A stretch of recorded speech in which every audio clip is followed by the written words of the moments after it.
एक ऐसा चोर जो अमीरों के घरों को निशाना बनाता है और चोरी के पैसों से गरीबों की मदद करता है। किसी के इलाज का खर्च उठाता है तो किसी की बेटी की शादी में आर्थिक सहयोग करता है।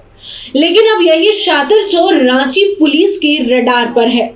ये आरोपी बिहार के सीतामढ़ी का रहने वाला है और रांची के अशोक नगर में हुई हाई प्रोफाइल चोरी के बाद पुलिस जांच में इस चोर की पूरी कुंडली सामने आ चुकी है।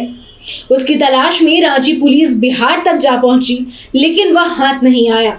हालांकि उसके गांव से उसकी पत्नी और प्रेमिका को गिरफ्तार कर लिया गया है। ऐसे में पुलिस ने मुख्य आरोपी की गिरफ्तारी के लिए छापेमारी और तेज कर दी है। दरअसल 11 जुलाई को रांची के सबसे सुरक्षित और वीआईपी इलाकों में गिने जाने वाले अशोक नगर में एक बड़े कारोबारी के घर चोरी की वारदात हुई थी। घटना के बाद पुलिस ने जांच शुरू की और तकनीकी साक्ष्यों के आधार पर सीतामढ़ी निवासी मास्टरमाइंड इरफान का नाम सामने आया। इसके बाद पुलिस ने उसकी पूरी आपराधिक पृष्ठभूमि खंगालनी शुरू कर दी। जांच में जो जानकारी सामने आई उसने पुलिस को भी हैरान कर दिया है। इरफान कोई साधारण चोर नहीं बल्कि कई हाई प्रोफाइल चोरियों का आरोपी है। सबसे खास बात ये बताई जाती है कि वह चोरी के पैसों का एक हिस्सा गरीबों की मदद में भी खर्च करता है। ऐसे में रांची पुलिस ने टेक्निकल सेल की मदद से बिहार के सीतामढ़ी में छापेमारी की। इस कार्रवाई में इरफान की पत्नी और उसकी प्रेमिका साथ ही अन्य लोगों को गिरफ्तार किया गया है। ऐसे में पूछताछ के दौरान कई अहम खुलासे भी हुए हैं। पुलिस ने करीबन 20 लाख रुपए नकद भी बरामद किए हैं और गिरफ्तार सभी लोगों को रांची लाकर पूछताछ की जा रही है।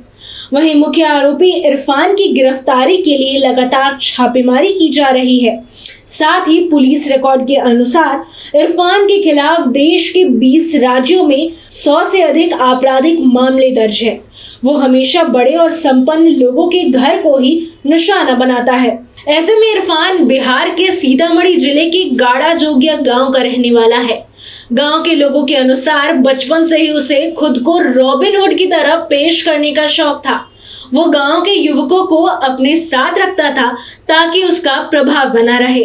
गांव में किसी को आर्थिक परेशानी होती तो वो मदद के लिए आगे आ जाता। पुलिस के अनुसार इरफान उत्तर प्रदेश, दिल्ली, बिहार, पंजाब, गोवा और तमिलनाडु समेत कई राज्यों में 100 से अधिक चोरी की घटनाओं को अंजाम दे चुका है।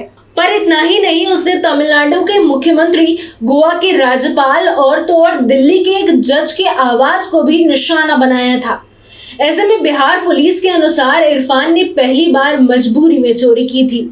करीब वर्ष 2011 में उसके परिवार की आर्थिक स्थिति बेहद खराब थी और उसकी बड़ी बहन की शादी होनी थी।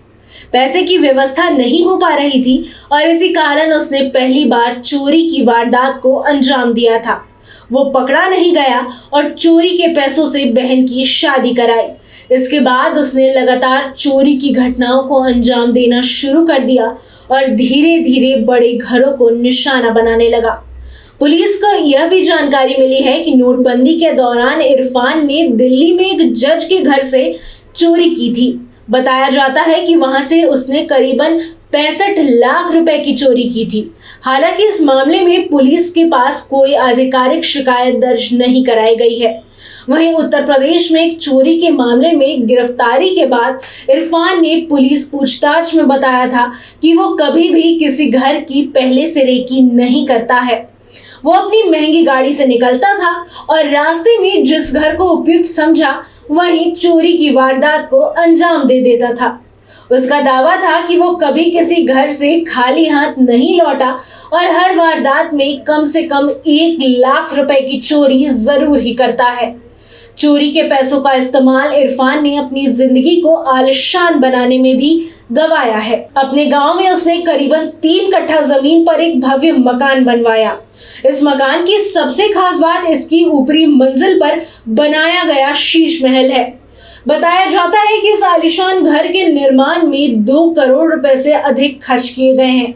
साथ ही रांची पुलिस को जानकारी मिली है कि इरफान चोरी की घटनाओं को अंजाम देने के लिए ऑडी, BMW समेत कई महंगी गाड़ियों का इस्तेमाल भी करता था। चोरी के जरिए उसने करोड़ों रुपए की संपत्ति खड़ी कर ली है।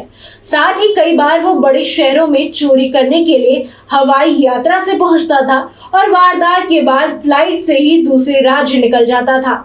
ऐसे में पुलिस को उसकी गतिविधियों का पता ना चल सके, इसलिए उसने कई योजनाएं भी बनाई थी।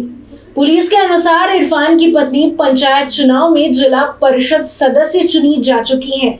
इसके अलावा उसने 4 गर्लफ्रेंड भी बना रखे हैं, जो कि अलग अलग शहरों में रहती हैं। ऐसे में पुलिस का दावा है कि चोरी की वारदात के बाद वो अक्सर अपनी प्रेमिकाओं के पास जाता था और चोरी के पैसों को उन पर खर्च करता था। हालांकि फिलहाल पुलिस मुख्य आरोपी की तलाश में लगातार छापेमारी कर रही है और उम्मीद जताई जा रही है कि जल्द ही उसे गिरफ्तार कर लिया जाएगा।